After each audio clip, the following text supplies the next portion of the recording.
വളരെയധികം ഭയപ്പാടുണ്ടാക്കുന്നതാണ്. അതായത് എല്ലാവരും പേടിക്കുന്ന ഒരു പ്രയോഗമാണ്, മാന്ത്രികർ ചെയ്യുന്ന ഒരു പ്രയോഗം. സ്ത്രീകളുടെ ഇടത്തെ കാലിലെ മണ്ണും കളിമണ്ണും ചേർത്ത് കുഴച്ച് ഒരു പ്രതിമ ഉണ്ടാക്കും. അതെ, എന്നിട്ട് ആ പ്രതിമയിൽ ഏതെങ്കിലും ഒരു സ്ത്രീയുടെ പേരെഴുതി ഹൃദയഭാഗത്ത് ചേർക്കും. ആ പ്രതിമയുടെ ഹൃദയഭാഗത്ത് പേരെഴുതി വയ്ക്കും. എന്നിട്ട് മന്ത്രജപങ്ങളടങ്ങിയ വേപ്പിൻ കഷ്ണവും ഈ പ്രതിമയും കൂടെ ചേർത്ത് ഭൂമിയിൽ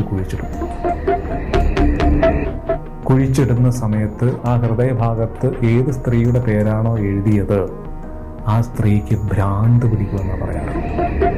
ഭൂമിയിൽ നിന്ന് ആ പ്രതിമ എപ്പോഴാണോ പുറത്തെടുക്കുക അപ്പോൾ ആ ഭ്രാന്ത് മാറുകയും ചെയ്യും. നോക്കൂ, ഈ ദേവതയെ കൊണ്ട് സൽപ്രവൃത്തി ചെയ്യുന്ന ആൾക്കാരും ദുഷ്ടപ്രവൃത്തികൾ ചെയ്യുന്ന ആൾക്കാരുമുണ്ട്. അതാ ഞാൻ തുടക്കത്തിൽ പറഞ്ഞത് മന്ത്രം ഉപയോഗിക്കുന്ന വ്യക്തിയുടെ മനസ്സ് പോലെ ഇരിക്കും എന്ന് പറയാൻ കാരണം അതുകൊണ്ടാണ്.